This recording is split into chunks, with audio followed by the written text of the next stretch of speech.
Hello and welcome to another SonicLAB. Today we're looking at the Modal Electronics Skulpt synthesizer. This is it here. This is the just fresh off the Kickstarter really, because a couple of months ago we posted a little preview video whereby we had a look just before they launched the Kickstarter. Kickstarter launched, did very well, exceeded by several 100%, and now these are the models that are coming out. So this is essentially the production model. As you can see, it's a little desktop synthesizer. This is pure DSP, this synth. There's no analog in it whatsoever, though they have taken some techniques from their other larger analog flagship models, the 00 series, and sort of cram them into the synthesis technique. It is pure DSP, but it's a nice little unit, small desktop, essentially plastic. All of these are rotary encoders on the top, which is kind of cool. They all transmit MIDI CCs, which you could use to control other things. If we lift it up here, you can see that the Kickstarter goal here was the case that actually sits on top of the unit, or you can rest it, because you can either have the unit sitting at an angle on the desktop or put it in the case and have it sitting flat. If I turn it over, this is running on AA batteries, 6 AA batteries you can plug in, but it also powers off USB, which is micro USB. They've got that here. If I flip it around here, micro USB, which also handles MIDI connectivity as well, though you'll be pleased to know there are indeed 2 full-size MIDI ports on this, MIDI out and MIDI in, which can be addressed separately to the synth. Sync out and sync in, so you can sync up maybe Volca stuff or Arturia sequencers, a line out and a headphone out. The structure of the Skulpt is thus. There are 2 oscillator sections. Now each of these oscillator sections is not just a straightforward oscillator, because what actually there is each voice, of which there are 4, has 2 oscillator banks, and each of those oscillator banks has 4 oscillators per voice, so 32 oscillators total, which basically means that when you're changing the waves, you're changing the wave shape for 4 oscillators at a time, and when you then include the spread, you're detuning between those 4 oscillators, plus then when you go into these chord modes you get these additional stacks. There's also a state variable filter, which is modeled, again DSP, so it goes from low pass through band pass to high pass. It's also resonant. There are 3 envelopes, ADSR envelopes, 2 LFOs. The first LFO is a fixed LFO, a single one. The second gives you basically 4 LFOs that run independently. There's also a delay section. Hitting shift gets you to the shift mode, which is the orange text on all of these. So we've got delay time, delay feedback, delay blend. Here there's also a distortion, which is actually quite nice. It's obviously, again, a model distortion, but it's got a pretty nice character to it. And then finally, there's an arpeggiator and a sequencer. And you'll see here the keyboard, it also shows the current value of the parameters. And if we were to go into shift mode, which would show the actual envelope depth, we got the positive and negative values. There is a certain amount of sort of shifting and hidden parameters underneath it, but actually it's quite straightforward to get to use, and that's actually optimized somewhat by the inclusion of an editor. There's an editor for iOS and Android, and also a desktop standalone version. So if I just bring up this arpeggiator I've got going on here and just do the sort of overlay so you can see roughly what's happening here. So you can see this is just a straight sine wave, and it's very fundamentally kind of rich. There's very little else going on. So what I can now do is if I actually switch to the editor and the overlay there, you'll be able to see a bit clearer what the wave shapes are doing. So I'm just going to move the waves across. Triangle, sawtooth,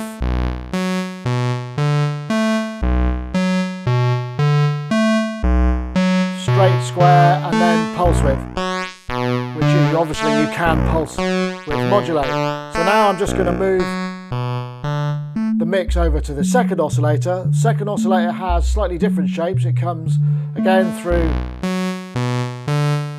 to square, but then it just starts to introduce noise, which is actually quite good because you can FM between oscillators. So if I go back here and then introduce some FM,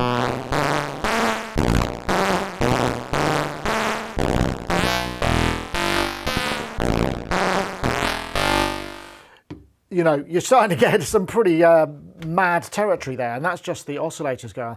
There's a lot more besides. If I come back, I'm just going to init the patch again, just because it's easier, so I've just initialized the patch. Now what I can do is, if I go into a saw, a bit easier to tell, we can, we're in mono mode, so I'll just, you can see I'm dialing in the spread, and I'm getting unison detune, and then it starts to go into preset chords.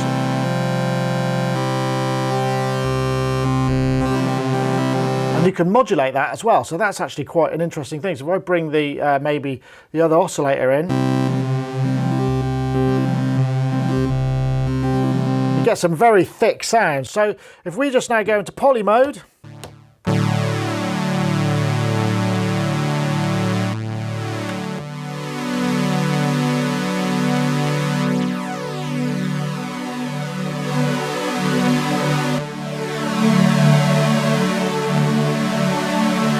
add some FM.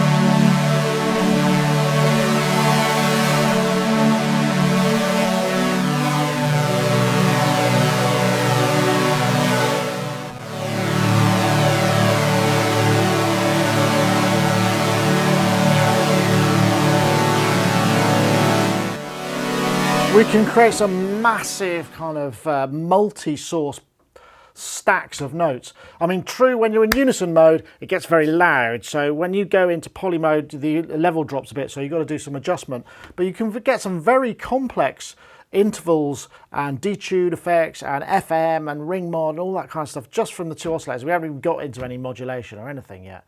So rather than just take you through all the features here, I thought I'd throw up a few patches. So I've got the editor here. This is a filter harmonics. This is just literally will show you how nice the harmonics sound on the filter.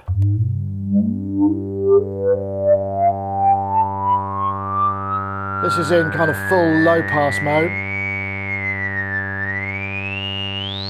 Full resonance.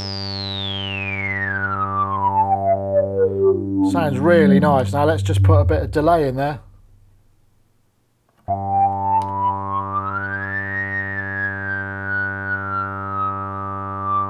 bit more delay perhaps. And a bit of distortion.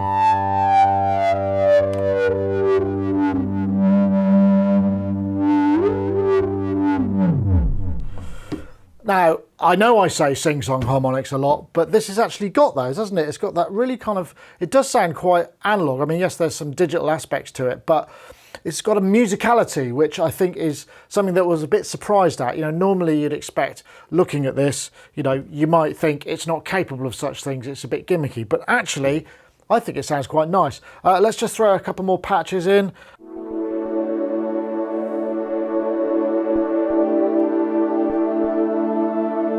And what I've got PWM with some spread on it, and then I've got a fifth rather.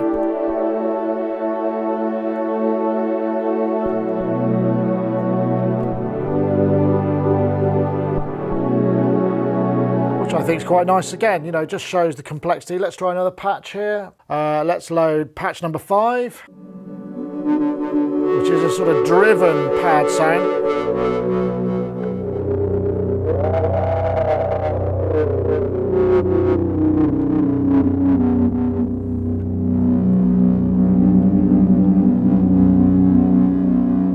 It's again, very atmospheric. One thing that does come up here is these pads do sound lovely.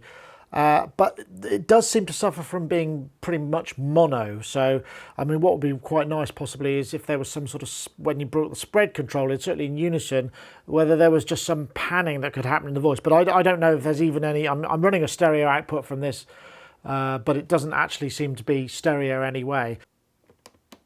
We'll just go to patch number 6. There are multiple banks in here, 8 banks. I'm just going to, in bank 1. This has got some aftertouch to it, so and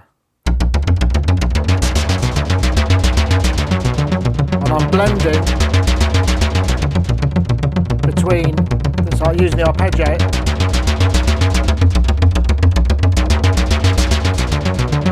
So what I'm doing here is I'm using the mod wheel to blend between the oscillators. I'm using the aftertouch to affect the filter decay. So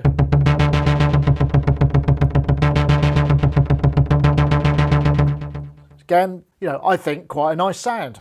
This one I'm using the modulation. I'm modulating the actual delay in this, so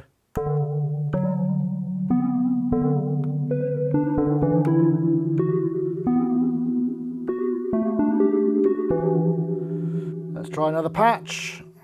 This one kind of reminded me of solid bass. What I've done in here is modulated LFO1 to the filter decay, just to create a slight sense of kind of variation to the envelope, so it's not sort of machine gun trigger. This one's called FM pad, and I'm using LFO2, which is a poly LFO, so one per voice, to modulate the depth of the FM, which is currently set to 0. So you get this kind of cyclical timbral variation.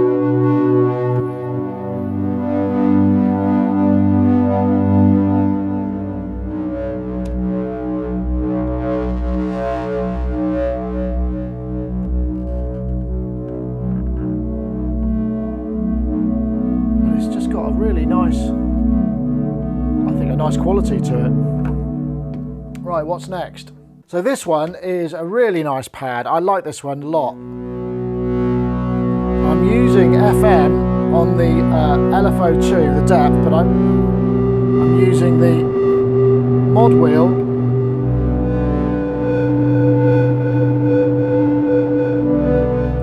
if I show you here,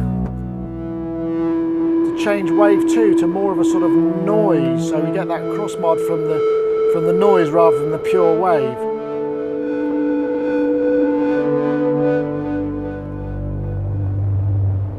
And it's just sounds lovely. I mean, imagine that times 2 with 8 voices of that. I mean, that's really cool. I think that could be absolutely delicious. Probably too big, but I mean, it'd be nice to be able to play 8 pads. So I mean, hooking that up via the poly mode is certainly possible. But I suppose what I'm really trying to demonstrate is it creates much bigger sounds than it looks like it should be able to. And obviously, you know, a lot of these sounds are kind of to my personal taste, and it seems to fit that quite well. And I suppose I was a little bit surprised, because it's pure DSP. You expect a certain amount of less organic vibe to it, and it's really got some lovely organic vibe, I think. This one I call a boucle sequence, or boucle seq, and that's really just because it's quite unpredictable. So I'll just explain a little bit about what's going on here. What I've actually assigned, I'm using LFO1 as sample and hold, but it's in single mode, so it only triggers once. But because it's sample and hold, it means every time a note is triggered, that value is randomized. So it'll be the FM depth, it will be the wave 2, and what I've got is, if I just turn this up, let's just listening to wave 2. So now, so you see it's randomizing, but it's throwing in a bit of noise at the end there. So now, if I come back in and I bring the other oscillator in, and I'm actually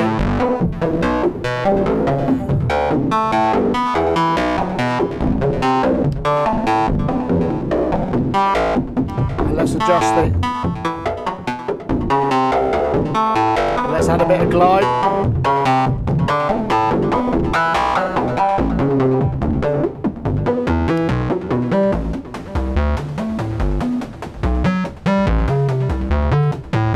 Back again.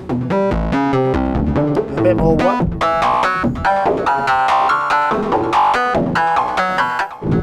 So I suppose I was just using that to illustrate that you can get some kind of fairly mad and random stuff. I'm just using the arpeggiator there. We should have a look at the sequencer as well, because as well as the arpeggiator, there is actually a sequencer which also allows you to record automation lanes too, which can be very useful. So let's start with the sequence page. So this is the easiest way for me to show you what the parameters are. I mean, I can get to all of this via the front panel, via the key functions, but to be honest, it's a lot easier to see here. So we can record a sequence of 1 bar, 2 bar, 4 bar, or 8 bar. I'm going to choose a 4 bar pattern, and we've got 4 tracks of animation. That's parameter recording as well. So if we just come to the overhead, and I'm going to hit record, wait for it to come round. 1, 2, 3, 4, 1, 2, 3, 4.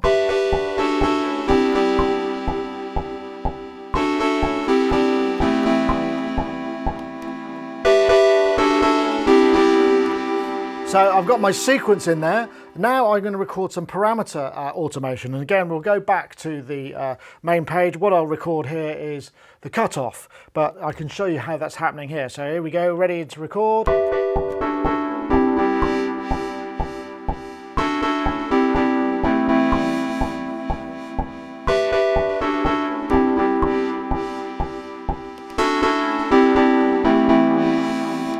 So you can see that I've recorded that. It's been written into this editor. I can also draw curves in if I want and make it a little bit more kind of intuitive that way. I'm actually going to record something in the second lane now, which is the FM depth, because I quite like the sound of how that's going to work. So I will now record that. So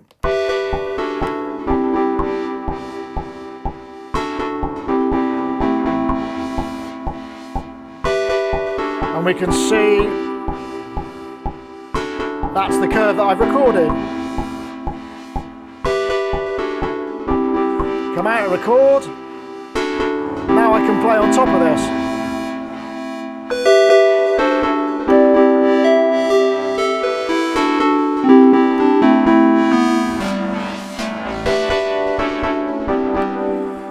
So that's just 2 lanes of parameter automation. I mean, it's not absolutely precise. I mean, it's not working in the same way as, say, Electron works, whereby you start with the bass patch and then any other parameters you record are locked onto that step.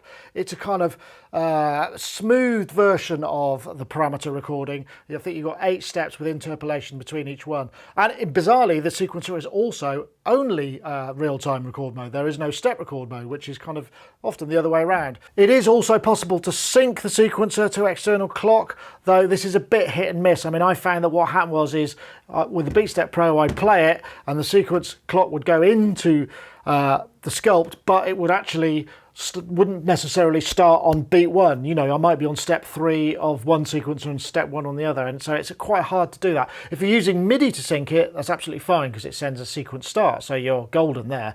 But the tempo sync works. The sequencer out, or the clock out, you could use to trigger perhaps envelopes or other parameters, so it does work that way, although I don't think I would want to use the Skulpt as a master clock source in a sort of live setup. It might be fun for more patching type things.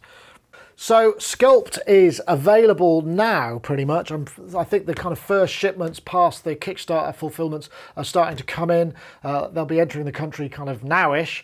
It's 269 quid, so it's not the sort of cheapest of synthesizers, but it's certainly very affordable. And I, for one, found that the sounds it makes really sort of chimed with the things I like to hear. And I think as an instrument, it hangs together really well.